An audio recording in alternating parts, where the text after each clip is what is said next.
Selamat sore, selamat pagi, dan selamat malam. Selamat datang ke acara Pacific Forum.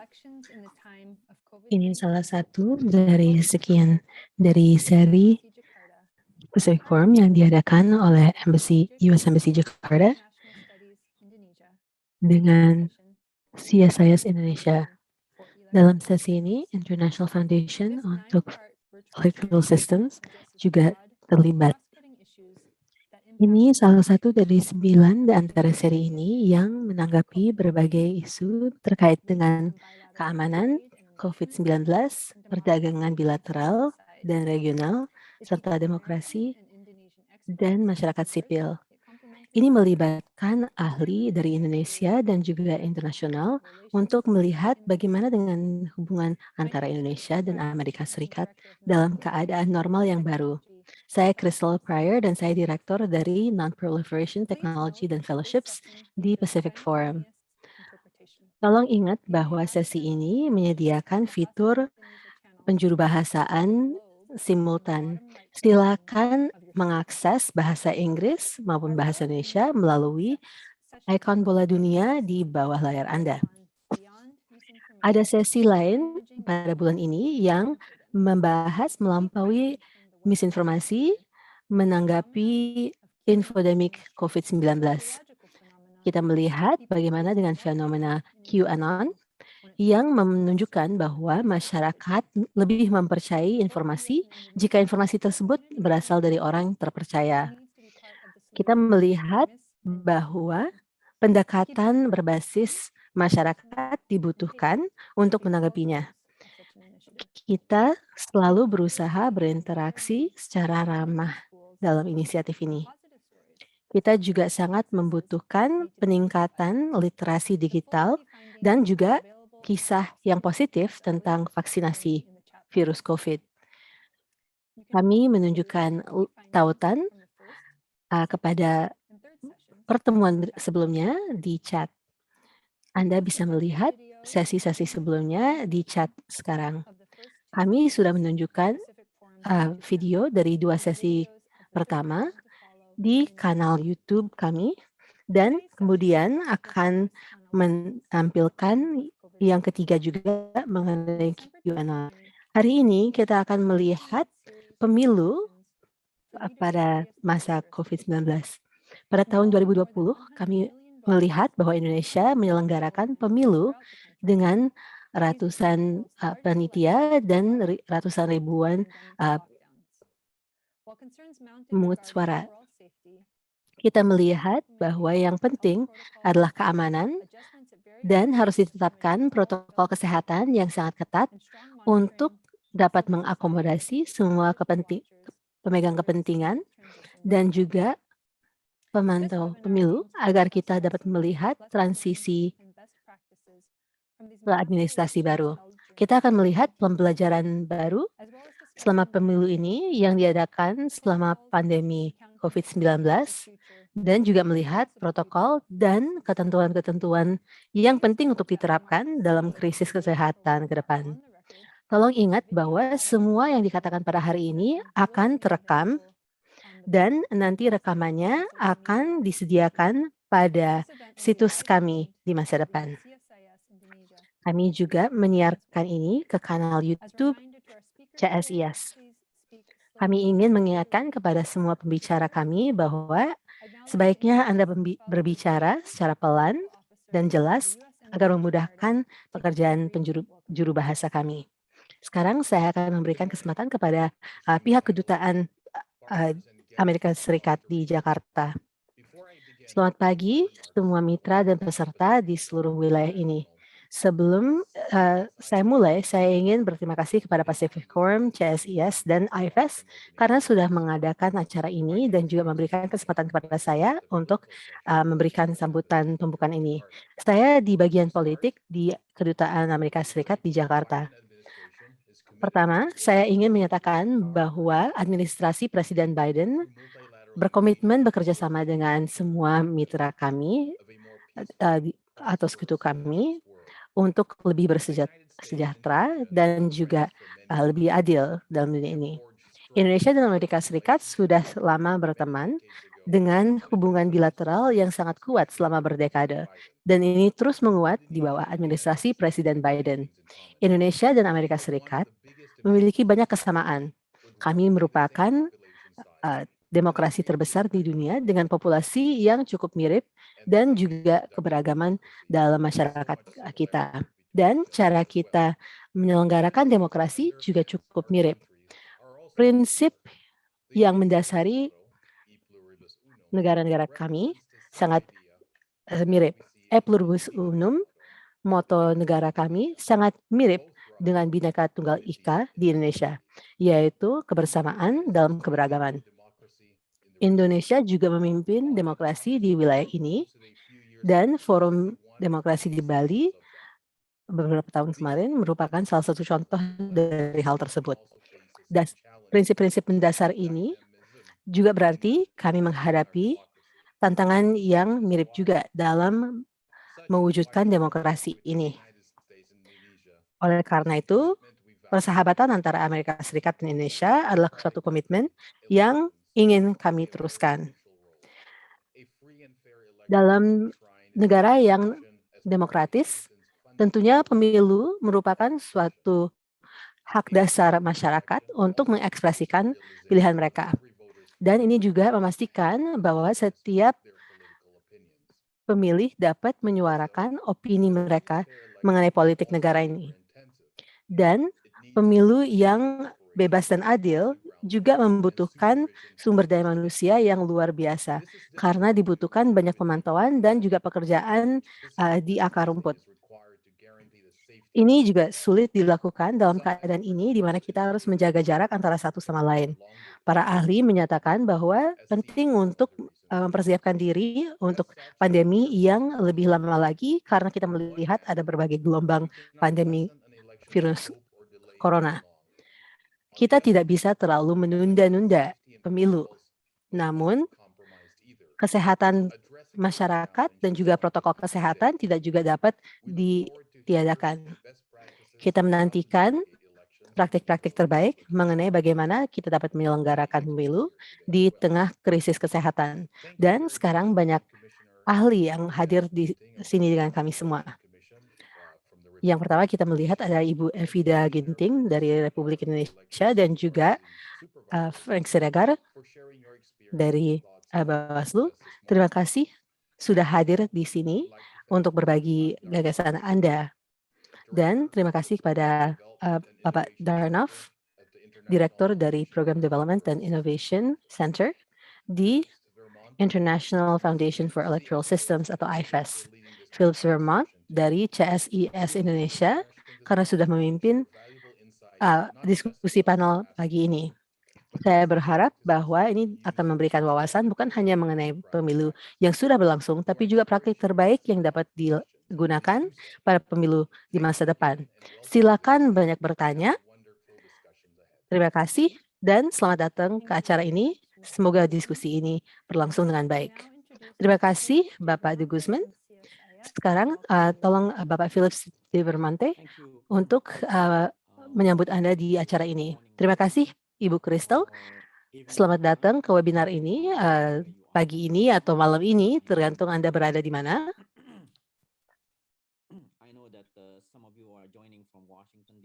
Saya tahu bahwa di antara Bapak Ibu ada yang bergabung dari Washington DC dan di lokasi lain.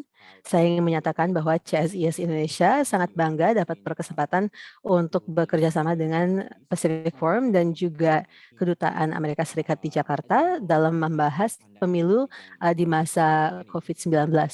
Kita ketahui bahwa ini dimulai pada bulan Maret tahun 2020 dan sudah berdampak pada berbagai negara di seluruh dunia dalam berbagai kegiatannya termasuk penyelenggaraan pemilu. Data menunjukkan bahwa 78 negara sudah memutuskan untuk menunda pemilunya karena kekhawatiran mengenai kesehatan di hadapan krisis ini.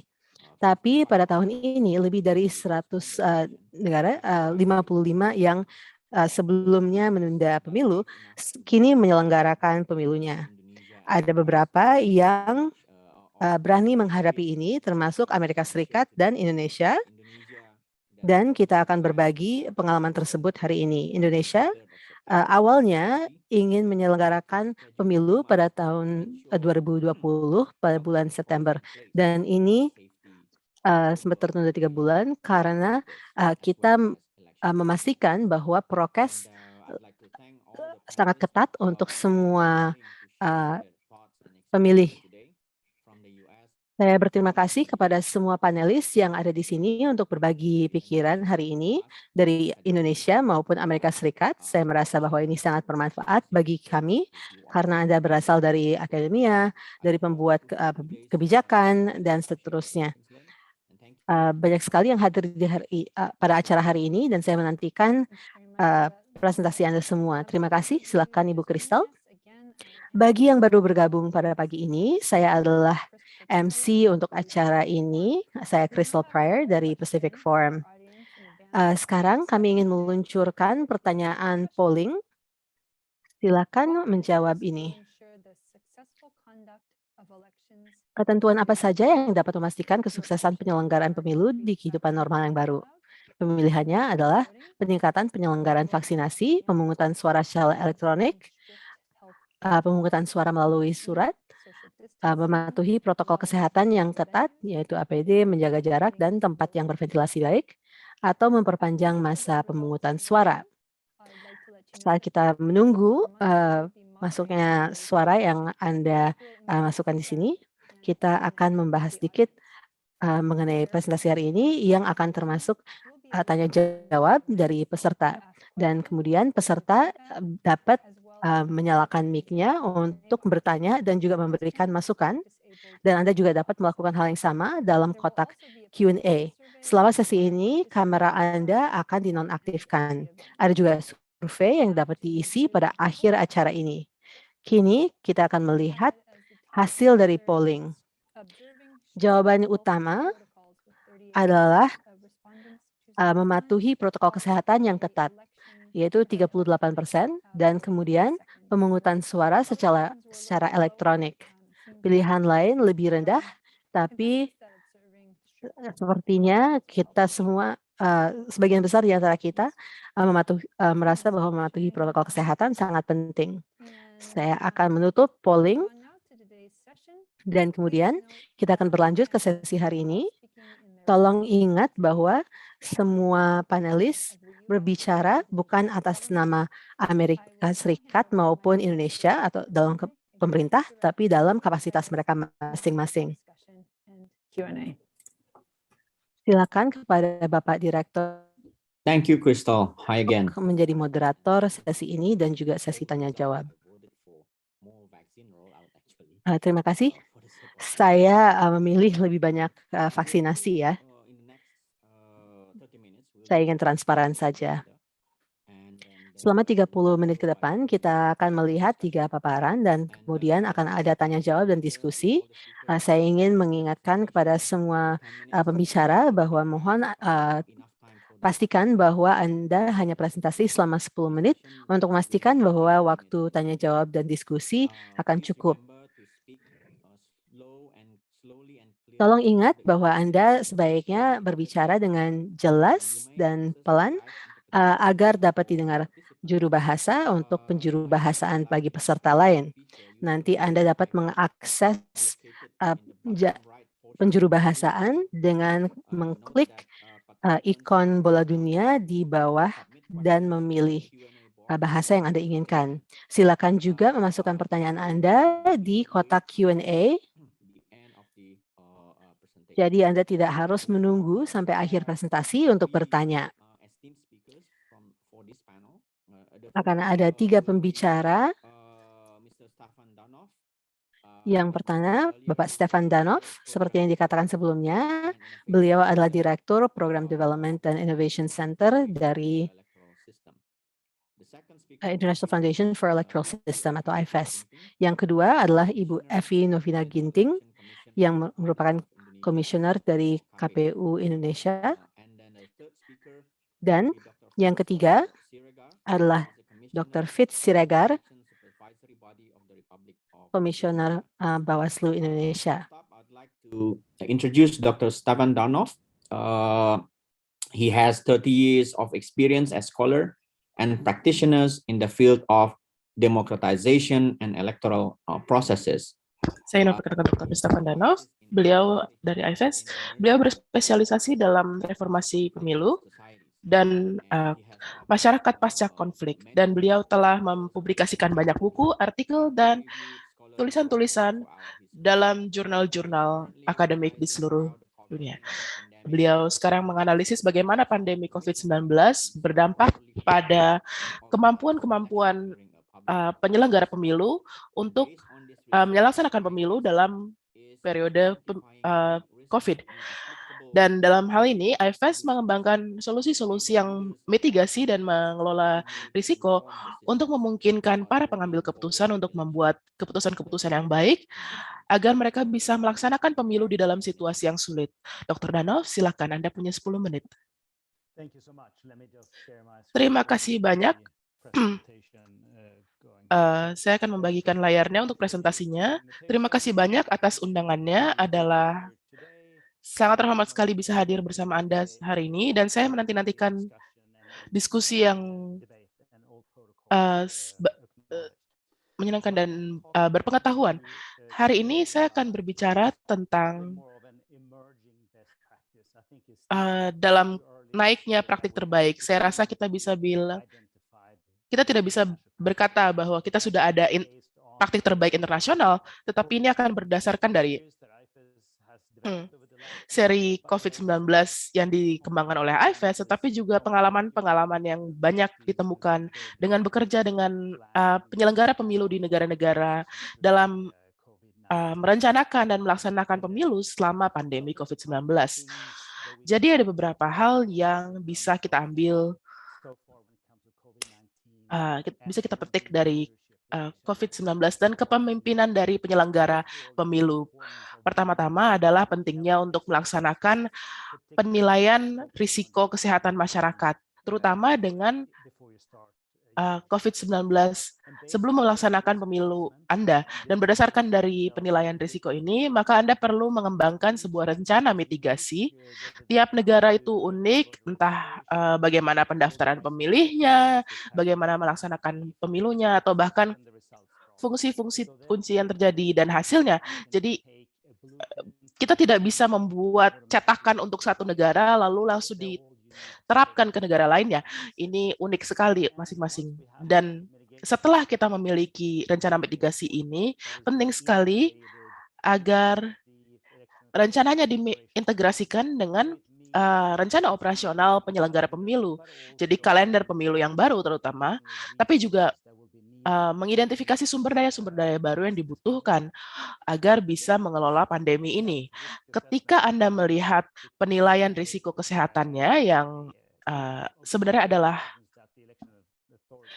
hal yang paling kunci, yang paling intinya, penting sekali kita melihat penyelenggara pemilu itu bekerja bersama dengan Kementerian Kesehatan yang memiliki mandat atau mungkin ada satgas khusus yang mengelola ini. Dan tentunya mereka akan mendapatkan akses ke pemahaman medis atas COVID-19, tetapi juga dari sudut pandang praktis. Mungkin ada, mungkin Kementerian Kesehatan itu punya APD yang bisa diakses, tidak bisa masuk ke pasar dulu, lalu di APD bagi penyelenggara pemilu. Tapi kalau tidak, mungkin Kemenkes memiliki daftar supplier yang baik, yang menyediakan materi-material yang bagus yang bisa digunakan agar bisa mengamankan sumber daya yang dibutuhkan. Tapi juga ada risiko-risiko yang terlibat ketika kita bekerja dengan Satgas atau Kemenkes. Di beberapa negara kita melihat bahwa Satgas atau Kemenkes mungkin sangat terpolitisasi dan tidak terlalu efektif. Jadi bisa jadi ada risiko dengan bekerja terlalu erat dengan mereka. Anda juga bisa mengatakan bahwa Satgasnya itu berfokus pada melayani kebutuhan sektor kesehatan masyarakat itu masuk akal, memang itu prioritas negaranya. Tetapi itu juga berarti bahwa ketertarikan mereka untuk membuat keputusan yang relevan bagi otoritas pemilu itu mungkin muncul sangat terlambat. Saking terlambatnya mungkin sehingga tidak mungkin bagi komisinya untuk mengubah protokol COVID-19 menjadi prosedur yang baik, prosedur baru, dan meningkatkan mengimplementasikan peningkatan-peningkatan selama hari pemilu. Tapi perlu diingat juga, yang kita ketahui tentang COVID-19 15-16 bulan yang lalu itu beda sekali dengan yang kita ketahui sekarang. Pada saat itu, ilmunya mengatakan bahwa ada dua cara COVID-19 itu disebarkan. Satu adalah dari orang ke orang dengan melalui droplet, atau secara tidak langsung dengan menyentuh objek atau barang-barang atau permukaan. Dan mereka mengatakan bahwa risikonya itu setara. Jadi banyak sekali penekanan pada protokol kebersihan dan bahan-bahan kimia untuk membersihkan permukaan-permukaan yang bisa menjadi penyebaran. Tapi sekarang yang kita ketahui sekarang itu agak berbeda. Cara utama kita menyebarkan penyakit ini adalah dari orang ke orang itu dengan droplet yang dimasukkan ke saluran pernapasan. Jadi penjarakan sosial ketika misalnya mengantri di TPS itu penting. Penggunaan masker penutup mulut dan hidung yang pas ukurannya itu penting. Dan juga untuk melaksanakan pendaftaran pemilih, dan melaksanakan pemilu di tempat-tempat yang terbuka dan ventilasinya baik atau bahkan di tempat di luar ruangan itu penting. Jadi intinya saya tidak berkata bahwa kita harus mengabaikan transmisi yang terjadi dari permukaan dan pencucian tangan, tapi saya mengatakan bahwa kadang-kadang bergantung pada di mana mungkin Anda perlu menyeimbangkannya ini. Tidak 50-50, tetapi mungkin 75-25. 75% dari orang ke orang dan 25% berfokus pada permukaan-permukaan dan faktor sedemikian. Dan saya ingin menunjukkan slide data di sini juga. Ketika kita melaksanakan layanan kita di survei negara, sekitar 1 dari 5 pemilih itu ragu-ragu datang di hari pemilu dan memasukkan suaranya. Jadi ini sesuatu yang perlu kita ingat. Kalau kita tidak melaksanakan protokol-protokol keamanan, maka kemungkinan besar partisipasi pemilihnya itu akan rendah. Tidak selalu, tetapi itu risikonya tinggi. Jadi ketika kita melakukan survei kita, satu hal yang menjadi kekhawatiran para pemilih yang perlu kita ingat juga itu adalah ketika di Bosnia dan Herzegovina dan di Serbia, ini adalah tren yang kita bisa lihat di seluruh dunia. Adalah dua hal yang paling menjadi kekhawatiran para pemilih yang ingin dijawab sebelum kita bisa melaksanakan ini. Pertama-tama ada cukup penjarakan dan menunggu antrian di luar dan di dalam TPS. Dan lalu yang lain adalah masker. Jadi dalam hal ini, yang diminta para pemilih itu memang sesuai dengan riset yang terbaru dalam hal bagaimana COVID-19 itu ditularkan. Ini slide terakhir saya. Apa tantangan-tantangan operasional yang mungkin perlu diingat? Ketika kita melihat APD, itu ada 3 hal. Itu harus diadakan dengan cepat, jumlahnya harus cukup, dan harus hati-hati dengan kualitas material yang digunakan. Seringkali kita melihat mungkin penyelenggara pemilu itu bisa mencapai 2 dari 3. Maksudnya bagaimana? Jadi di dalam beberapa kasus mungkin mereka bisa mendapatkan materinya dengan cepat, mungkin kuantitasnya cukup, tapi kualitasnya jelek dan tidak benar-benar bisa digunakan untuk perlindungan. Tapi di tempat-tempat lain kuantitasnya cukup, kualitasnya cukup, tapi tibanya terlambat. Maka jadinya tidak berguna juga. Dan satu bagian yang kita lihat menjadi kesulitan bagi penyelenggara pemilu itu adalah mempekerjakan cukup pekerja pemilu, KPPS. karena di beberapa tempat itu orang-orang takut sekali untuk cek KPPS hari sebelum pemilu atau hari pemilu itu mereka harus pergi ke tempat lain, jadi mereka tidak bisa melaksanakan ini lagi. Dan biasanya penyelenggara pemilu berusaha untuk merekrut dan melatih mungkin sekitar 5% atau 10%, tetapi kita sudah melihat kadang-kadang 20-30% dari KPPS itu sudah tidak bisa tersedia lagi. Jadi mereka perlu merekrut cukup petugas KPPS yang bisa mengerjakan ini, dan lebih banyak staf untuk melaksanakan pekerjaan-pekerjaan pemilu.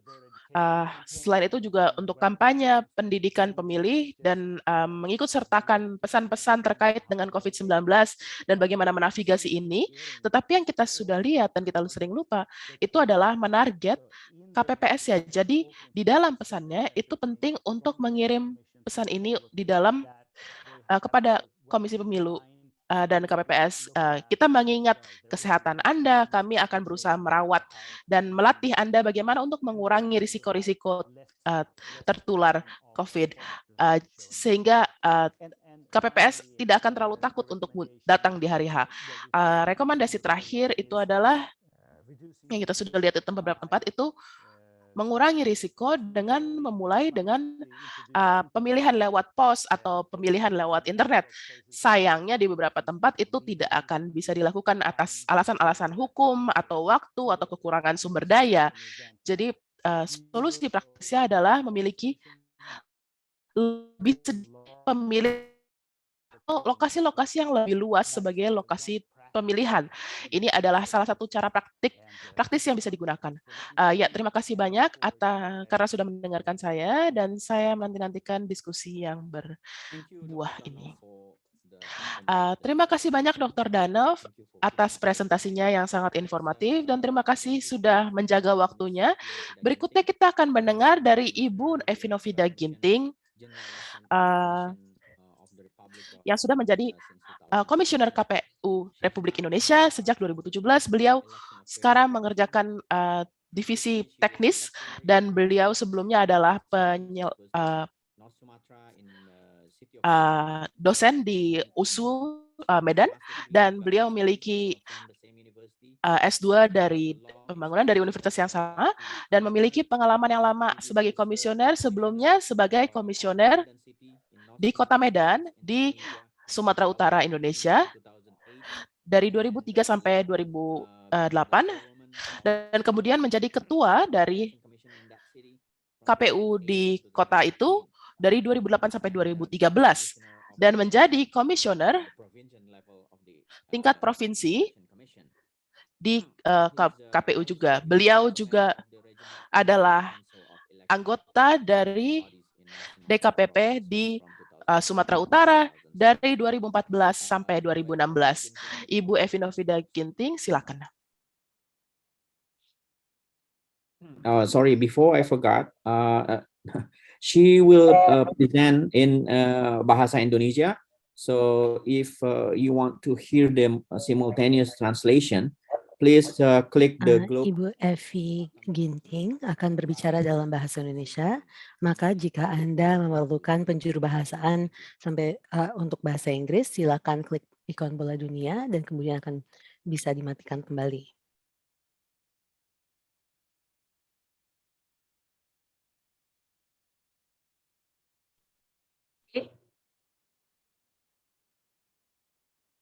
Sudah bisa mulai? Silakan Ibu. Oke. Baik, terima kasih Philips, dan selamat siang pada semua pendengar yang mengikuti kegiatan ini dan para narasumber. Pada pagi hari ini, saya akan menyampaikan beberapa hal ya yang berkaitan dengan pandemi ya. Pada masa pandemi kita melaksanakan pemungutan suara untuk pemilihan kepala daerah di 270 daerah. Next.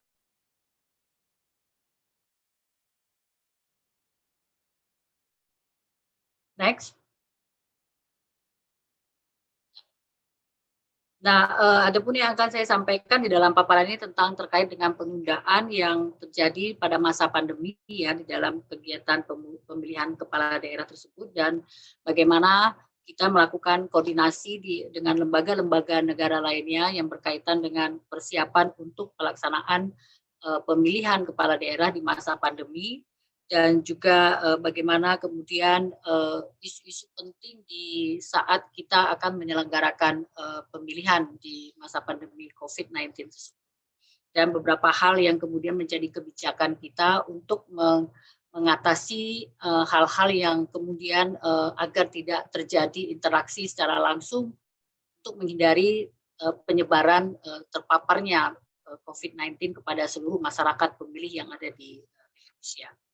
Nah, pertama sekali penundaan terjadi karena adanya pandemi pada waktu di bulan Maret dan April itu masuk ke Indonesia dan kemudian kita mempersiapkan langkah-langkah yang kita lakukan adalah bagaimana kita kemudian melakukan pertemuan dengan para stakeholder dan juga terutama dengan pemerintah yang pada akhirnya pada tanggal 14 April 2020 ya kita menyepakati ya di dalam pertemuan dengan pemerintah dan juga DPR parlemen ya di mana kita akan menggeser tanggal pemungutan suara dari 29 September 2020 ke tanggal 9 Desember 2020. Jadi ada penundaan pelaksanaan pemilihan kepala daerah diakibatkan pandemi yang semakin meningkat di Indonesia ya. Nah, dalam rangka untuk pelaksanaan pemilihan kepala daerah ini, keputusan KPU, pemerintah dan juga parlemen sepakat untuk tetap melaksanakan pemilihan kepala daerah dengan melakukan beberapa waktu penundaan, beberapa bulan penundaan, tapi kemudian kita juga mempersiapkan regulasi ya, regulasinya kita juga tidak mempersiapkan adanya penundaan dan persiapan yang berkaitan dengan bencana non alam ini. Nah, tapi kita punya aturan yang memuat tentang penundaan untuk bencana yang berkaitan dengan alam. Nah, oleh karena itulah kemudian kita melakukan perubahan-perubahan, terutama pemerintah mengeluarkan peraturan pengganti undang-undang agar pelaksanaan pemilihan kepala daerah ini bisa memiliki kekuatan hukum dilaksanakan pada masa pandemi ya dan dilakukan penundaan dan dilaksanakan pada masa pandemi 2020 kemarin. Next. Nah, adapun koordinasi yang dilakukan ya diantaranya adalah dengan parlemen di mana kita menetapkan tanggal hari pemungutan suaranya di tanggal 9 Desember dan kemudian kita melakukan rapat koordinasi yang intensif bersama dengan gugus tugas ya, gugus tugas COVID-19, Kementerian Dalam Negeri dan juga Kementerian Koordinator Politik Hukum dan Keamanan. Nah, yang paling intensif sekali kita melakukan berbagai pertemuan dengan gugus tugas di mana kita melakukan konsultasi ya terkait dengan persiapan-persiapan yang harus dilakukan di dalam mengatasi ataupun menghindari terjadinya terpaparnya COVID-19 ini kepada masyarakat pemilih. Nah, kemudian hasil dari pertemuan dengan seluruh lembaga tersebut kita menuangkannya di dalam peraturan KPU yang berkaitan dengan pelaksanaan pemilihan kepala daerah di masa pandemi. Jadi protokol kesehatan, hal-hal yang kemudian sangat penting untuk mencegah penyebaran COVID ini kita tuangkan di dalam peraturan KPU yang kita rumuskan dan kita atur bersama-sama dengan seluruh lembaga-lembaga khususnya gugus tugas. Nah, selanjutnya next. Wilayah-wilayah dengan, nah ini saya menampilkan data tentang 270 daerah yang melaksanakan pemilihan kepala daerah ya, di mana paling besarnya itu adalah yang memiliki resiko menengah ya, Jadi kalau 17 ada risiko yang sangat tinggi, ya, dan ada 76 daerah yang memiliki risiko rendah. Jadi dalam kondisi seperti inilah kemudian pemilihan kepala daerah kita laksanakan di 270 daerah. Next. Selanjutnya pemilihan kepala daerah tanggal 9 Desember. Next. Pada tanggal 9 Desember dilaksanakan di Indonesia ya. Dengan kami menyediakan 298.938 TPS yang melibatkan 3.004.855 petugas penyelenggara kita di tingkat bawah. Nah, dari 270 daerah ini seluruh pemilih yang kita daftarkan di dalam daftar pemilih kita itu sejumlah 100.359 152 pemilih yang di dalamnya sudah termasuk pemilih pemula itu 3.517.256 pemilih dari pemula.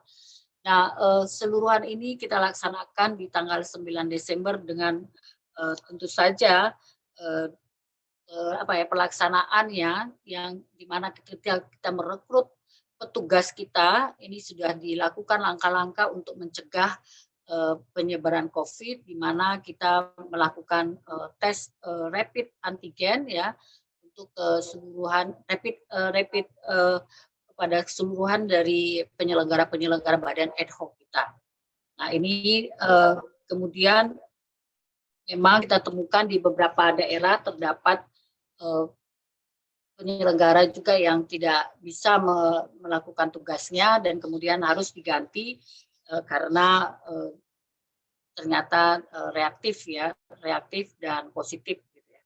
Tapi karena waktu masih memungkinkan, kita dapat melakukan pergantian untuk mengisi kekosongan dari mereka yang terkena COVID ya. Nah, isu-isu penting tersebut kemudian ada langkah-langkah yang sudah kita lakukan ya. Next saja. Lanjut ke slide yang next. Untuk mempersingkat waktu, next. Ya, ada perubahan yang terjadi pada masa kami melaksanakan pemilihan kepala daerah di masa pandemi. Pertama adalah merubah metode kampanye di mana yang berkaitan dengan banyaknya kerumunan ataupun gunakan banyak orang, kita kemudian menghapus seluruh metode tersebut dan menggantinya dengan sosial media ataupun media online. Jadi kemudian ini kita lakukan dan kemudian kita juga yang tadinya tidak mengatur waktu untuk pemilih datang ke TPS, pada akhirnya kita memberikan waktu-waktu tertentu untuk mereka datang sehingga sehingga kita harapkan tidak terjadi penumpukan pemilih pada saat menggunakan hak pilihnya.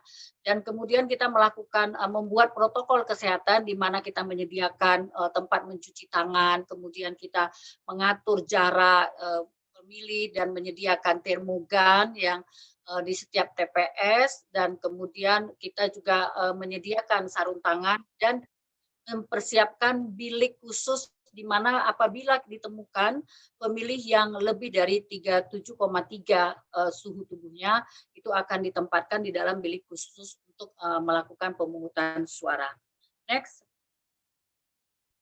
Dan kami juga melakukan kebijakan di mana seharusnya maksimal pemilih dalam satu TPS.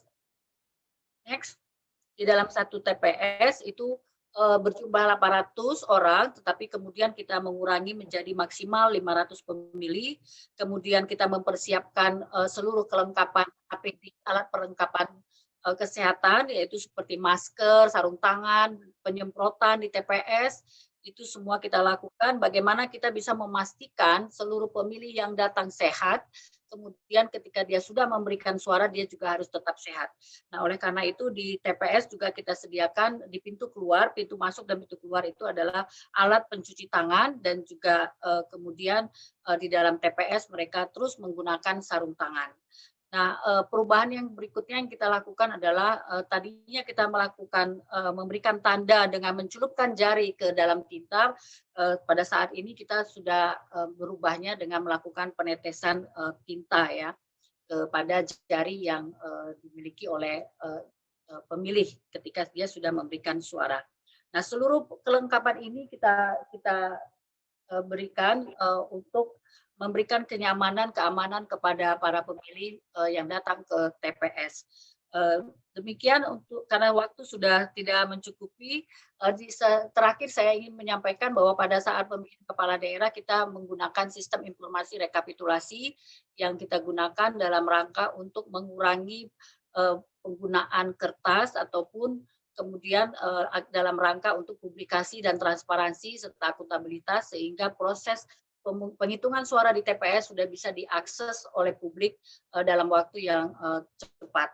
Demikian saya sampaikan, Philip, sudah waktunya saya mengakhiri. Terima kasih, mudah-mudahan bermanfaat dan nanti akan kita teruskan dengan tanya jawab.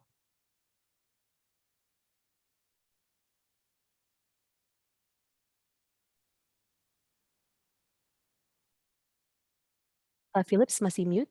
Thank you, Ibu Effie, for the presentation. Terima kasih, Ibu Effie. Kita akan melanjutkan diskusi ini pada sesi tanya-jawab. Terakhir, saya ingin mengundang Dr. Fritz Siregar yang dilantik oleh Presiden Indonesia pada tahun 2017 ke Bawaslu untuk periode 2017 sampai dengan 2022.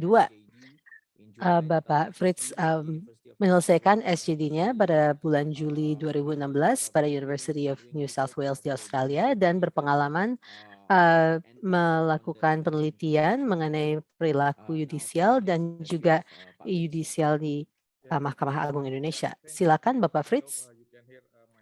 Terima kasih Pak Philips. Semoga Anda dapat mendengarkan suara saya dengan baik. Selamat sore dan selamat pagi bagi yang di sini di Jakarta dan juga kepada pembicara. Saya Dr. Fritz Edward Siregar dari Bawaslu dan saya akan berusaha memanfaatkan 10 menit yang sudah diberikan kepada saya secara seefektif mungkin. Seperti yang Anda ketahui di Indonesia ada 3 organisasi yang bertanggung jawab menyelenggarakan pemilu. Pertama adalah KPU, di mana Ibu Effie Ginting bertugas, dan kemudian ada Bawaslu, itu kantor saya, dan kemudian ada KPP. Ini adalah 3 organisasi utama. Saya ingin berbagi paparan saya. Seperti yang sudah dikatakan oleh Ibu Effie Novita dan juga Bapak Stephen, tentunya ada diskusi politik dengan masyarakat dan juga parlemen mengenai bagaimana dengan kelanjutan pemilu.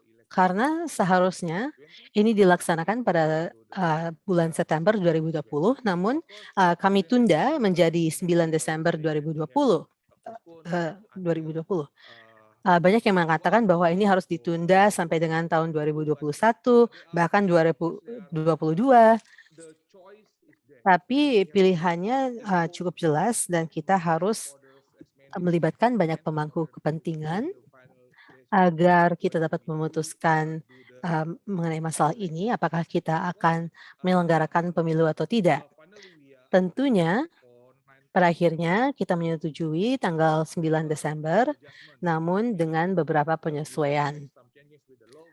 Kita harus mengubah undang-undang, harus menambah anggaran, dan juga memerlukan partisipasi publik yang lebih besar dengan lembaga pemerintah lainnya, dan tentunya ada mekanisme baru yang harus diterapkan, yaitu protokol kesehatan. Sebelum COVID, kita hanya membicarakan penyelenggaraan kesehatan. Sekarang juga ada penyelenggaraan protokol kesehatan sebagai bagian dari penyelenggaraan pemilu dari seluruh langkahnya. Tentunya Bawaslu harus memastikan bahwa semua regulasi di bawah KPU dan Bawaslu sejalan dengan protokol kesehatan yang baru ini, dan ini bukan hanya satu siklus, tapi semua siklus pemilu seharusnya sudah berubah juga. Eh, Regulasi internal kami juga perlu diubah dan juga cara kita mempraktikkan ini juga berubah. Communication and also discussed by Stephen that massive communication is being conducted not only us but Dan also komunikasi massa itu juga dilaksanakan bukan oleh kita saja, tetapi oleh institusi-institusi lain juga. how Tentunya seperti dilaporkan itu sulit untuk memantau pendaftaran pemilih, bagaimana memantau verifikasi kandidat, dan bagaimana mengawasi pembaruan daftar pemilih. Di awal ada pertanyaan, bagaimana, apakah kita bisa melakukan hal-hal ini secara online, verifikasi independen secara online, apakah kita bisa melakukan semuanya secara online? Dan tentunya kita tidak bisa melaksanakan semuanya online. Ada penyesuaian yang perlu dilakukan. Tentunya untuk verifikasi itu dari tatap muka, verifikasi tatap muka itu harus dilakukan, tetapi dengan menggunakan masker dan dengan menerapkan protokol kesehatan. Sama seperti untuk kampanye, tentunya kita berusaha melaksanakan kampanye online. Tetapi town hall meeting itu masih bisa dilakukan, tetapi dengan pembatasan, dengan proses persetujuan dan jumlah orang itu dibatasi jumlah pesertanya. Dan tentunya untuk pembaruan daftar pemilih perlu ada penyesuaian juga. Sebelumnya di pemilu sebelumnya itu petugasnya akan datang untuk coklit dan mengetok pintu untuk menanyakan identitas mereka, tetapi sekarang mereka harus melakukan semuanya secara online. Tentunya sebagai Bawaslu, kita juga perlu beradaptasi. Karena Bawaslu itu tidak hanya untuk mengawasi saja, tetapi juga untuk mengelola aduan administratif, pengaduan pidana, serta juga untuk penyelesaian sengketa, terutama untuk keluhan-keluhan terkait dengan pencalonan. Ini adalah sesuatu yang berusaha kita bangun sebelumnya, tetapi belum bisa kita lakukan. Tapi sekarang kita bisa melakukannya di tahun 2020. Jadi kita sekarang memiliki banyak tempat di mana proses dari pemohon dan lain-lain itu dilaksanakan secara online. Dan seperti disebut sebelumnya oleh Ibu Evi, kita punya 100 juta pemilih yang terdaftar dan banyak sekali TPS. Jadi saya berusaha melihat dua sudut pandang yang perlu dijawab. Hasil dari pengawasan kita pertama adalah proses pendaftaran. Iya, memang kita berusaha mengubah undang-undang untuk menghormati protokol kesehatan. Tetapi di awal prosesnya, protokol kesehatan itu tidak dihormati. Jadi ada hampir 46 calon selama proses pendaftaran yang sudah positif COVID dan mereka tidak bisa masukkan pencalonan mereka sendirinya. Jadi selama proses pendaftaran 5-6 September itu sudah ada dilaporkan 243 pelanggaran protokol kesehatan dan kebanyakan pelanggarannya itu terkait tidak menghormati ruang dan juga mengumpulkan lebih banyak orang dari batas yang diberikan. Sekarang kita masuk ke laporan kedua yang ingin saya bahas. Pertama-tama adalah dalam hal proses pencalonan itu adalah tentang kampanye. Jadi meskipun adalah undang-undang dan pemerintah berusaha menekankan kampanye online, tapi tetap saja semua kandidat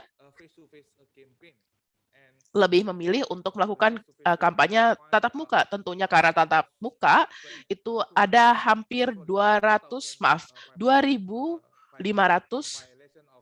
pelanggaran prokes yang harus kita, jadi akhirnya mereka diberikan SP, lalu 239 kampanye itu harus dibubarkan.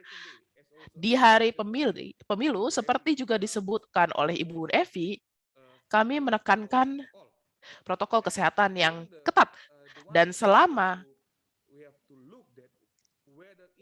kita harus melihat apakah pemilu yang dilaksanakan selama COVID-19, tapi partisipasinya itu naik dari 2 tahun 2015. 2015 itu hanya 69%, tetapi di tahun 2020 itu 75,82%. Dan kalau kita menanyakan, kenapa jumlah orangnya itu naik, itu saya rasa itu adalah karena mendukung pemilu itu bukan hanya tugas dari KPU atau Bawaslu saja, tetapi seperti dikatakan, itu adalah tugas semua orang. Ini adalah orkestra besar dengan Kemendagri, Kominfo, Kemenkes, pemerintah daerah, pemerintah pusat, dan semua orang mengatakan, ayo kita pergi ke TPS, tetapi hormati protokol kesehatan. Jadi selama hari pemilu, kami sudah menemukan bahwa ada 249 protokol kesehatan. Meskipun protokol kesehatannya karena tidak ada fasilitas cuci tangan di TPS, ya. Jadi, iya, hari H itu kita masih menemukan pelanggaran. Kita masih menemukan sesuatu yang dilakukan pelanggaran-pelanggaran biasa, misalnya surat suara hilang, atau ada surat suara yang ditukar, atau pelanggaran-pelanggaran administratif yang tradisional itu masih ada, tetapi kita menemukan juga pelanggaran-pelanggaran protokol kesehatan. Jadi, sebagai penutup untuk presentasi saya, itu adalah sebagai Bawaslu, kami telah menghormati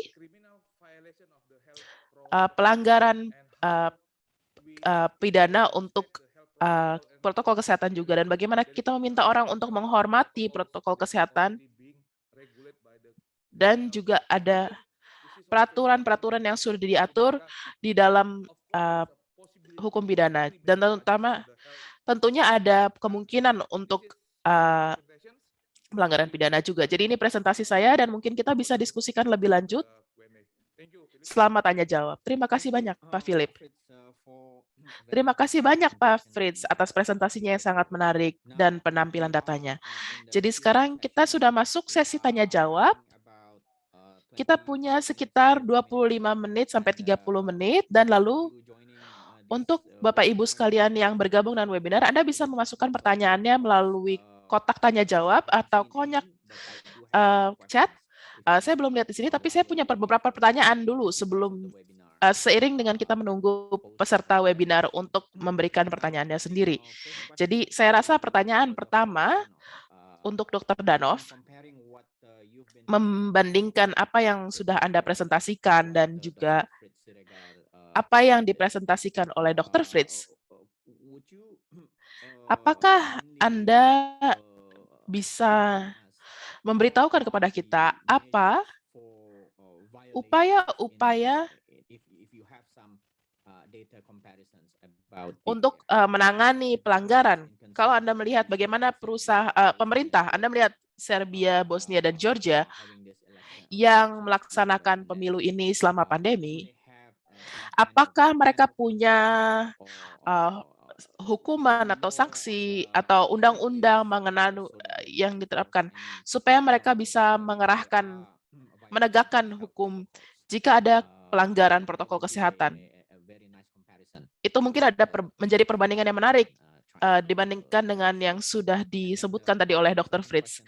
Dan mungkin pertanyaan kedua untuk Ibu Evi, saya secara singkat melihat data saya tentang COVID-19, kasus-kasus COVID-19 di Indonesia setelah tanggal 9 Desember. Dan kita melakukan pilkada tanggal 9 Desember, dan ini juga untuk Pak Fritz juga ya. Pak Fritz mengatakan bahwa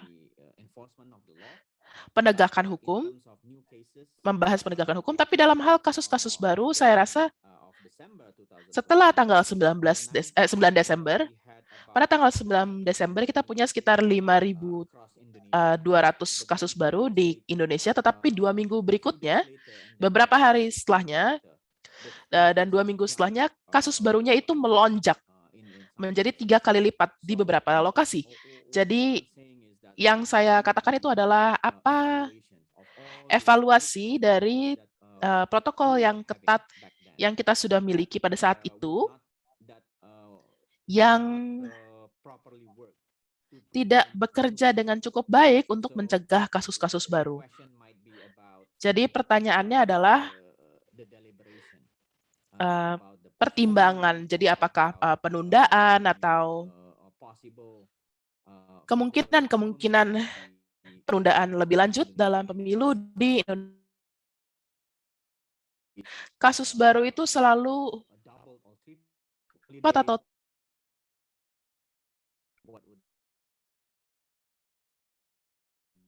liburan dalam hal ini dalam pemilu di Indonesia. Bagaimana pendapatnya Pak Fritz atau Ibu Evi?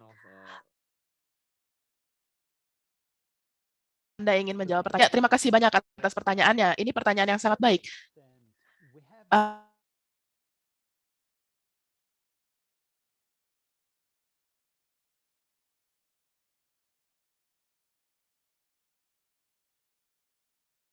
Yang secara langsung terkait dengan pelanggaran protokol kesehatan untuk pemilu. Biasanya mereka lebih generik dan mencakup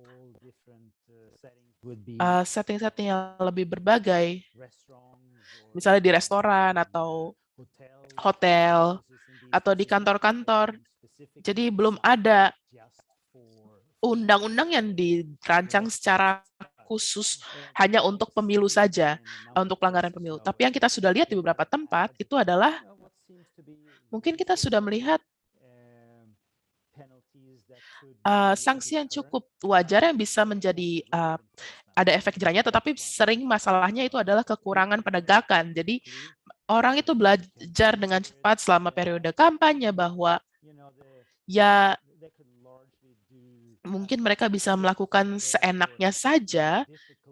Jadi ada kesulitan untuk otoritas pemilu untuk menegakkan hukum selama hari pemilu, terutama kalau penegak hukum tidak melihat bahwa ini adalah bagian dari mandat mereka untuk mengelola keamanan kesehatan. Mereka mungkin memikirkan hal-hal yang lebih tradisional, keamanan fisik, memikirkan kerusuhan atau hal-hal sejenis itu.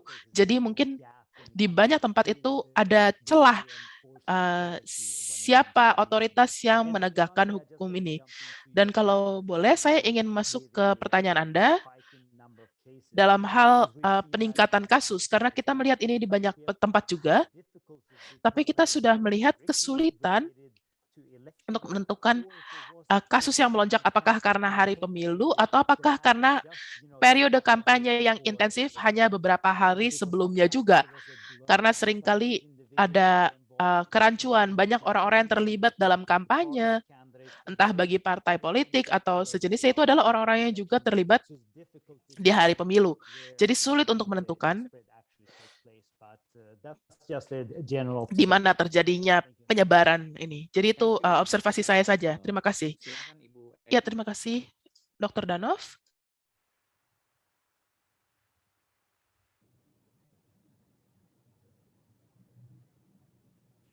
Ibu Evi. Ya, terima kasih, Philip. Ya, memang kita tentu terus berupaya pada saat pemilihan kepala daerah untuk menegakkan protokol kesehatan. Tapi kalau kita lihat misalnya dari data Satgas COVID ya, itu kepatuhan terhadap protokol kesehatan itu mencapai 96% pada saat pemilihan kepala daerah. Nah, tentu kita juga pada setelah pemilihan kepala daerah tidak ada melihat munculnya klaster pilkada gitu ya di masyarakatnya, bahwa kemudian ada peningkatan ya ini memang perlu cek kembali apakah ini bukan karena hari libur yang cukup banyak ya. Setelah pemilihan kepala daerah itu kan hari Rabu, setelah itu ada hari libur, kemudian juga menjelang Natal itu kan cukup beberapa kali ada libur yang cukup ini ya di dalam minggu-minggu setelah hari pemungutan suara. Nah itu yang terus kita pantau ya pada saat itu, dan jelas bahwa pemilihan kepala daerah pada saat 9 Desember itu tidak menimbulkan klaster baru ya, dan artinya protokol kesehatan yang ditegakkan pada saat pemilihan kepala daerah ini memberikan hasil di mana tidak munculnya klaster baru, dan itu diyakini oleh data Satgas COVID 96% seluruh TPS itu mematuhi protokol kesehatan. Mana juga antisipasi kita penyelenggaranya sendiri juga sudah kita cek ya, sudah kita lakukan cek rapid ya. Mana kalau reaktif tadi seperti yang saya sampaikan kita langsung melakukan penggantian. Jadi upaya-upaya tersebut di dalam mencegah penyebaran COVID ini sudah kita lakukan semaksimal mungkin, dan hasilnya juga di mana partisipasi yang juga cukup meningkat ya dari 5 tahun yang lalu, di mana jumlah pilkadanya juga daerah-daerah yang pilkada itu sama gitu 200. Demikian Philip. Thank you, Ibu Evi. Pak Fritz, if I may add questions. Pak Fritz, kalau saya boleh bertanya, saya ingin menambahkan kepada apa yang sudah saya tanyakan sebelumnya, bagaimana Anda dapat menegakkan kode pidana dan sanksi bagi semua pelanggaran. Peraturan dan regulasi ada di situ, tapi bagaimana dengan Bawaslu? Apakah Anda benar-benar menerapkan peraturan ini dengan polisi atau gubernur atau seterusnya? Saya merasa bahwa ini sangat menarik karena ini adalah masalahnya. Karena protokol kesehatan KPU berada di bawah regulasi KPU atau komisi ini hanya prosedur administratif. Yang kita bicarakan adalah protokol kesehatan yang ditentukan oleh regulasi KPU sendiri. Dan kami tidak dapat menentukan sanksi berdasarkan peraturan KPU. Kami hanya dapat memberikan surat administratif atau menunda kampanye atau hal serupa. Tapi ada protokol kesehatan yang ditentukan oleh undang-undang dan penegakannya berkaitan dengan polisi. The mindset of the police that is we are Dan dari polisi sendiri, mereka menyadari bahwa kita berada di masa pemilu, dan dalam masa pemilu, semua sanksi pidana harus mengikuti regulasi yang sudah ditentukan oleh KPU juga.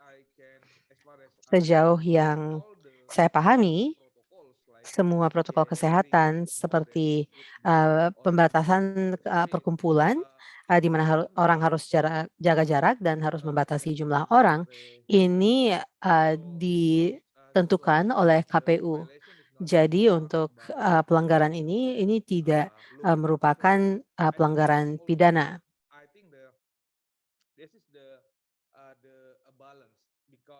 Disinilah kita melihat keseimbangan, karena kita tidak dapat menghapus semua hal. Kita tidak bisa memastikan bahwa semua kampanye melalui radio atau media daring, karena di berbagai lokasi di Indonesia mereka memang tidak memiliki kemewahan untuk mengakses hal-hal seperti ini. Jadi memang masih ada pelanggaran terkait dengan prokes ini. Terima kasih Pak Fritz. Ada pertanyaan dari YouTube yang berpartisipasi melalui YouTube. Saya akan membaca pertanyaannya kepada Bapak Fritz dan Bu Evi. Ini pertanyaan dari Karen Budianta dari YouTube. Kenapa kita tidak memikirkan pemilihan atau pemungutan suara melalui surat atau elektronik? Ini akan lebih aman bagi petugas dan juga pemilih. Ini pertanyaan yang sangat singkat, tapi sepertinya sulit untuk dijawab ya. Tapi jika Anda dapat menjawabnya, silakan. Mungkin Pak Fritz terlebih dahulu, kemudian Ibu Evi. Singkat saja. Iya, pasti Ibu Evi akan menjawab panjang ya. Saya merasa bahwa bagi kami harus menyadari bahwa Indonesia merupakan negara yang cukup besar. Jadi yang kita bicarakan di sini adalah internet ya. Kita tidak perlu menjelaskan bagaimana ketersediaan internet di berbagai tempat yang terpencil. Kita ke Jawa Barat saja atau Jawa Tengah. Di tengah-tengah provinsi ini saja masih banyak lokasi di mana internet masih belum berjalan dengan baik. Bagi saya sendiri, saya sebenarnya setuju jika kita memulai penggunaan pemungutan suara secara elektronik atau misalnya menggunakan mesin. Misalnya untuk 2024 kita menggunakan voting melalui daring untuk pemilih yang berada di luar Indonesia. Bisa saja kita coba bidang itu terlebih dahulu dan setelah itu mungkin di 2019 kita bisa coba di kota-kota besar. Jadi kita dapat meluncurkan upaya ini secara bertahap. Karena kita melihat bahwa ini adalah transformasi kekuasaan. Kita dapat saja menyelenggarakan pemungutan suara melalui daring. Tapi yang penting dari proses pemilu adalah kepercayaan. Kita harus memastikan bahwa masyarakat percaya pada proses ini. Mereka percaya bahwa ketika mereka ke TPS dan mereka memberikan suara mereka akan dihitung. Dan saya merasa bahwa proses ini harus disesuaikan dan dikembangkan. Karena jika Anda melalui proses ini dan ada kertas, ya kertasnya dapat dilihat. Mereka dapat melihat bahwa mereka benar-benar memberikan suara dan mereka dapat membuka kotak dan ada bukti.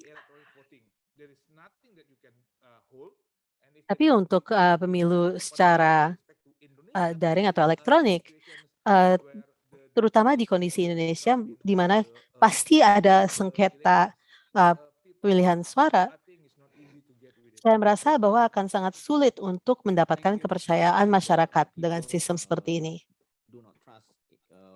Iya, masyarakat tidak percaya apapun yang tidak bisa mereka lihat ya.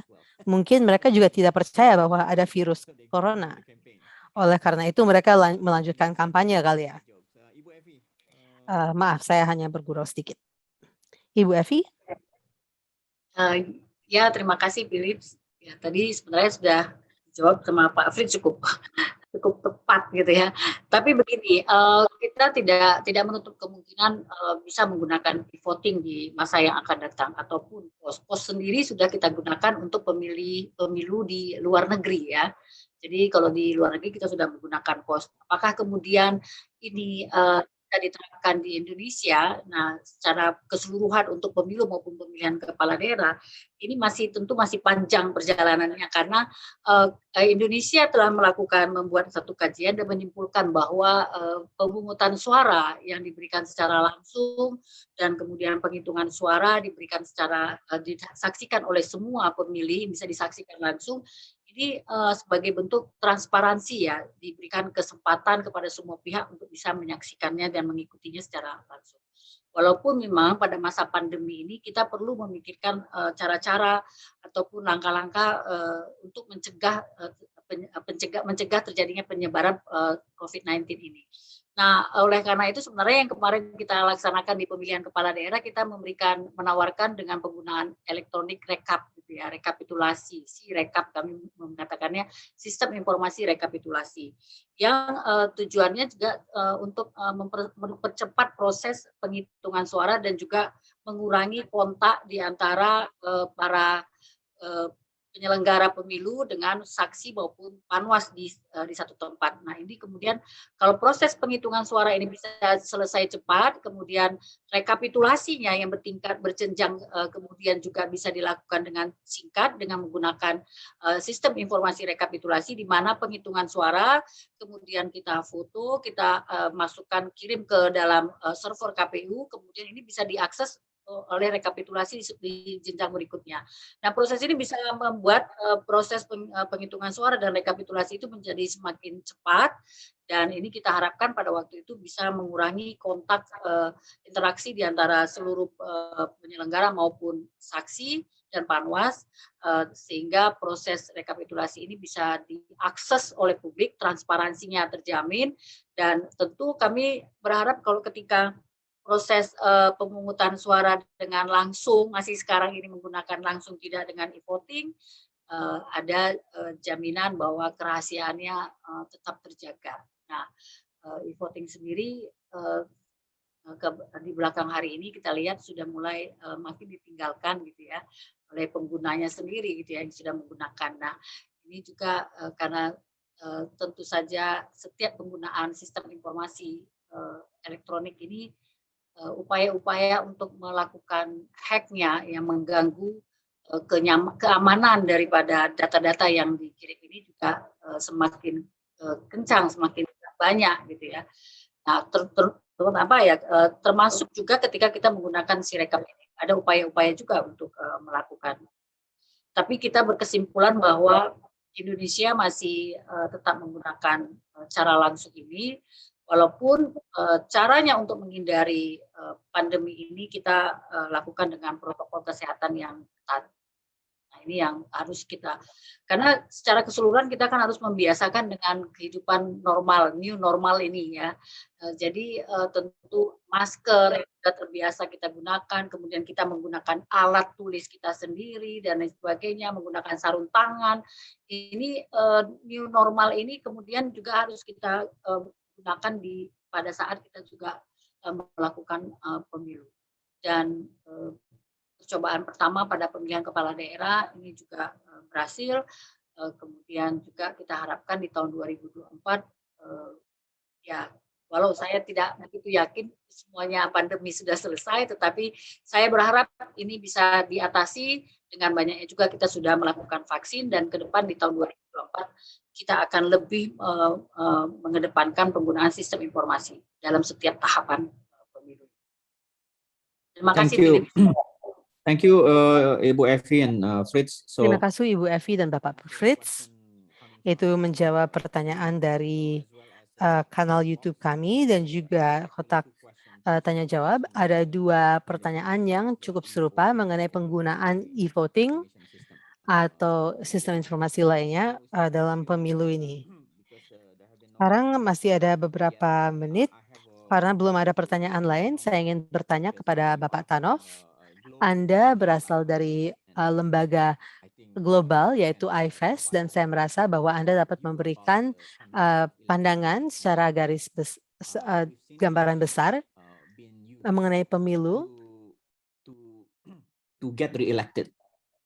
Dan bagaimana ini keadaan sekarang dapat dimanfaatkan untuk dipilih ulang. Misalnya di Korea ada Presiden Moon yang dapat dipilih kembali, dan di Selandia Baru juga Jacinda Ardern juga melakukan hal yang sangat baik di Selandia Baru untuk virus corona.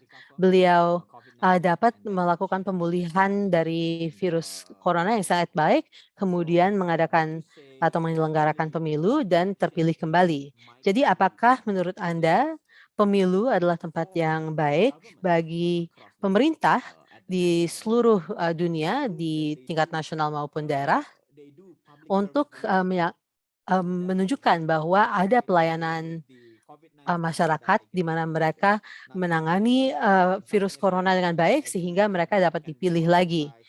Di wilayah lain memang Anda mengatakan bahwa ini dipolitisasi, angka-angkanya dibuat lebih kecil daripada sebenarnya. Menurut Anda dari IFES dari Washington DC, bagaimana pandangan Anda berdasarkan data yang Anda miliki dari seluruh dunia? Sepertinya saya tidak bisa berterima kasih kepada Anda ya karena sudah memberikan pertanyaan ya. Karena ini penuh dengan politik. Karena kami memang ahli pemilu ya. Tapi saya ingin memberikan jawaban garis besar saja bahwa pada umumnya jika ada krisis di suatu negara, mau itu bencana alam atau krisis kesehatan, jika pemerintah dapat mengutarakan strategi yang tepat dan juga menjalankannya dengan baik, tentunya di banyak kondisi seperti itu, para pemilih akan menyambut baik upaya tersebut dan kemudian akan menghargainya dengan memilih mereka pada pemilu. Tapi ini tidak 100%, tapi kami sering melihat bahwa ini menumbuhkan rasa nasionalisme di mana mereka semuanya bersatu karena terjadi. That our local, regional, and national Dan leaders pimpinan-pimpinan lokal, regional, dan nasional itu perlu bisa melaksanakan dan membantu tanpa terlalu banyak inefisiensi atau korupsi dan seterusnya. Saya juga ingin dengan singkat membahas juga e-voting. Bertanya tentang e-voting karena beberapa tahun yang lalu itu kami ditanya oleh otoritas Norwegia untuk mengevaluasi pilot uji coba e-voting mereka. Dan kita juga melihat bagaimana e-voting bekerja di Jerman dan Austria ketika menguji e-voting. Dan seperti disebutkan sebelumnya, satu alasan utama mengapa 3 negara ini memutuskan untuk menghentikan e-voting meskipun mereka sudah mengeluarkan puluhan juta dolar itu adalah kekurangan kepercayaan di dalam sistemnya. Karena pemilih dan partai itu tidak mempercayai bahwa sistemnya tidak akan di-hacking atau mereka akan bisa melacak suara mereka. Jadi mereka tidak mempercayai, iya mereka bisa lihat bahwa mereka sudah memilih, tapi mereka tidak bisa melihat bagaimana mereka memilih, pilihan mereka apa. Kalau Anda bisa lihat pilihan Anda apa, Anda bisa mulai jual suara Anda juga. Dan lalu akan bisa diintimidasi juga. Anda memilih lalu membuka layar pilihan Anda lalu menunjukkan, oke, saya sudah memilih gitu sesuai dengan yang intimidasi Anda, bukan yang Anda ingin pilih tetapi yang sudah diintimidasi. Jadi masalahnya adalah kerahasiaan pemilih dalam hal e-voting. Tetapi biasanya ketika e-voting sudah diperkenalkan di uji coba dan kita melihat bahwa di diaspora itu cenderung menjadi cara yang baik untuk melakukan e-voting karena mungkin kalau Anda tinggal di situasi serupa ketika akses ke internet itu mungkin jadi lebih mudah dan lebih bisa dilaksanakan. Jadi ini salah satu caranya. Kekhawatiran lain dalam hal sistem seperti ini tentunya adalah seperti disebut sebelumnya itu adalah bagian hackingnya. Tentunya sistem-sistem ini itu uang Anda ya terbatas. Jadi kalau misalnya Anda ada musuh yang ingin melawan Anda, mungkin tidak meretas sistemnya, tetapi melakukan serangan DDoS, hal seperti ini itu cukup sulit juga untuk dikelola. Jadi ya, jadi kepercayaan dan integritas dari sistem elektroniknya itu adalah hal-hal kekhawatiran utama yang perlu diperhatikan ketika ingin mengadopsi hal ini. Bukan hanya dalam pandemi saja, tetapi dalam situasi non-pandemi juga. Kita punya sekitar 5 menit. Saya punya pertanyaan singkat untuk ketiga pembicara, dan lalu bisa memberikan pernyataan penutup. Tapi singkat saja, Dr. Danov mengindikasikan di dalam presentasinya di salah satu slide, itu adalah tentang Georgia, dan hanya 18% dari responden di situ itu merespons bahwa apa kekhawatiran pertama di 18% itu mengatakan ya alasan kesehatan. Hanya 18% saja sebenarnya. Mereka memberikan alasan-alasan lain kenapa mereka tidak ke TPS. Jadi alasan kesehatan itu hanya 18% saja. Sepertinya ini adalah masalah kebudayaan bahwa orang-orang tidak benar-benar memikirkan secara serius tentang pandemi. Dan itu mungkin menjadi tantangan bagi siapapun, baik komisioner pemilu, pemerintah, dan bahkan politisi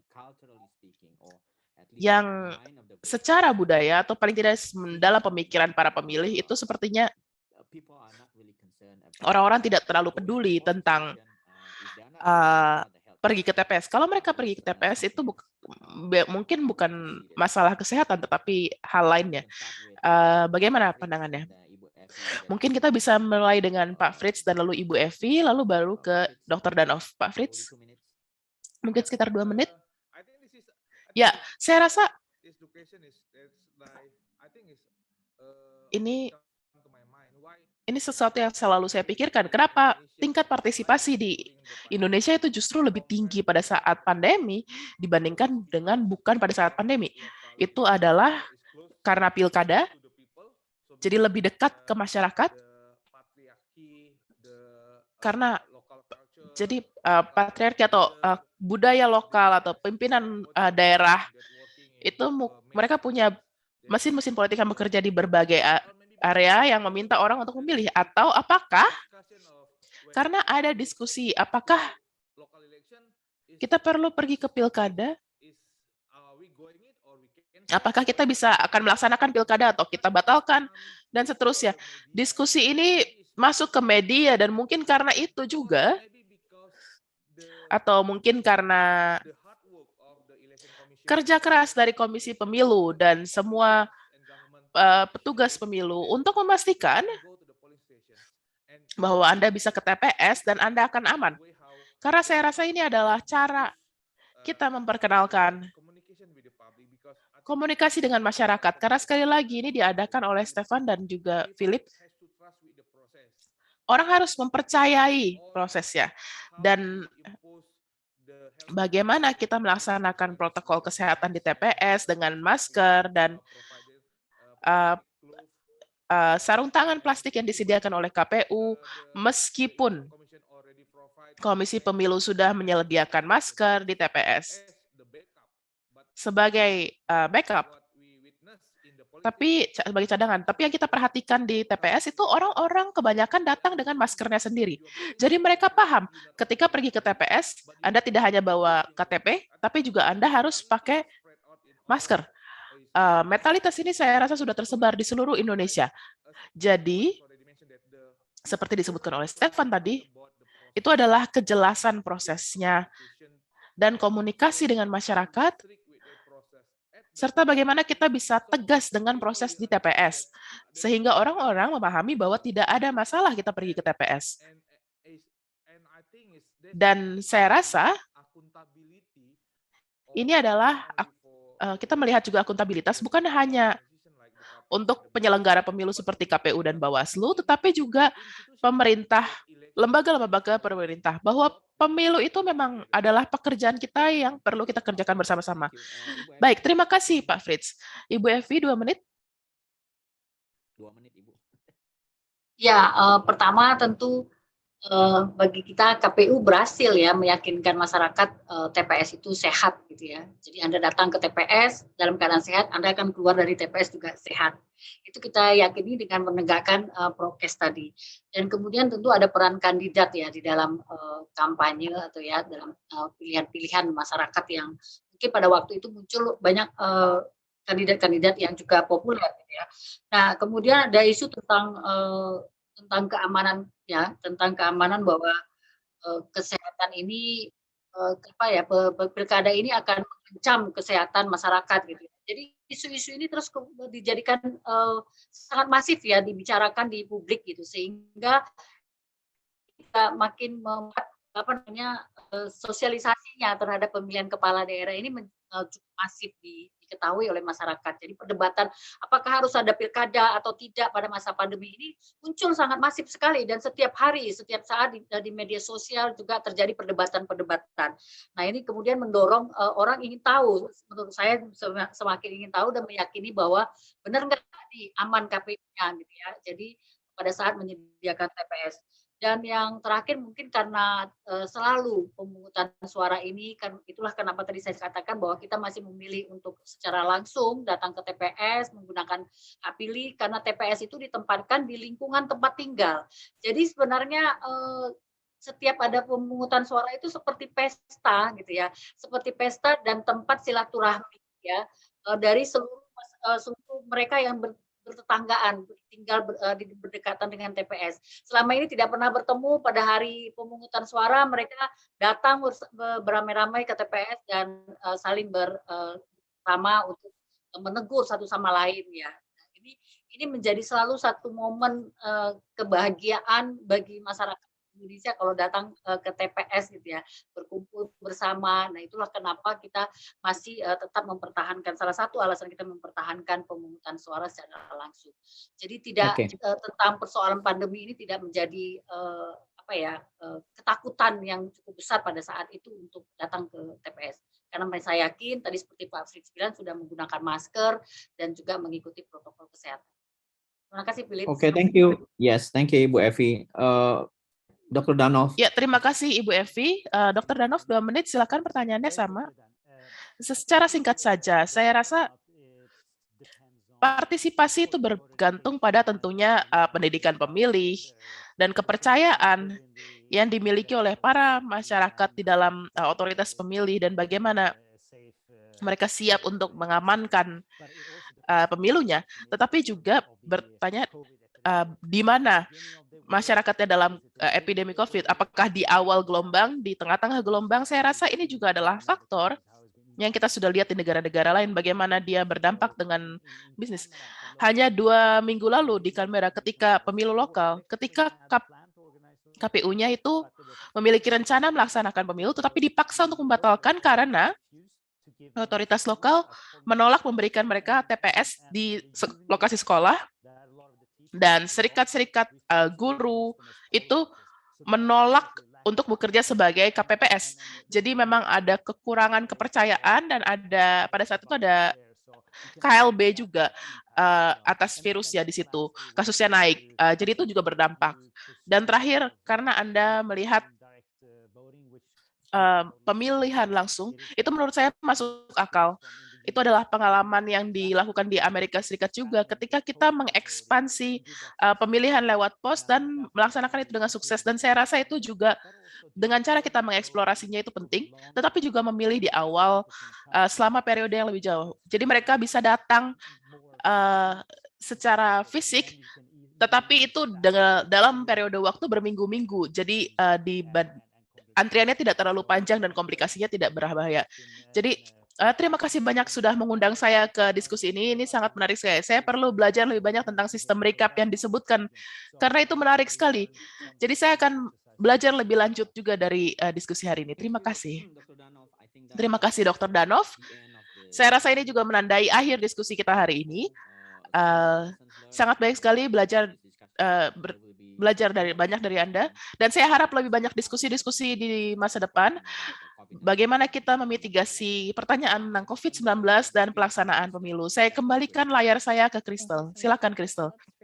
Terima kasih banyak Dr. Phillips atas moderasinya, dan terima kasih bagi para panelis dan para peserta karena sudah bergabung dengan kita hari ini. Kita tidak akan bisa menjawab semua pertanyaan, tetapi kami harap ini bisa menjadi bagian dari dialog yang terus berlanjut antara Indonesia, Amerika Serikat, dan regional Asia Pasifik dalam menyelenggarakan pemilu yang aman dan sukses di dalam new normal. Saya rasa Anda terus berlanjut memperhatikan program Pacific Forum yang bisa Anda temukan di website kita www.pacforum.org. Sesi ke-6 dan ke-7 seri ini akan diadakan di akhir bulan Juli dan di akhir bulan Agustus. Topiknya akan terlibat tentang melawan ekstremisme kekerasan, anak muda, gender, dan isu-isu LGBTQIA. Tolong mendaftar ke milis kita atau mengikuti media sosial kita untuk update atas sesi ini. Saya juga ingin mengingatkan Anda akan survei bilingual yang akan saya bagikan di chat box sekarang. Kami akan mengapresiasi jika Anda mau mengisi survei ini dan membagikan masukan Anda agar sesi-sesi berikutnya juga bisa baik dan produktif. Terima kasih banyak atas kepada para pembicara, kepada mitra kita CSIS dan IFES, dan terutama Dr. Phillips, serta kepada Kedutaan Besar Amerika Serikat Jakarta. Sampai jumpa di acara berikutnya di seri ini.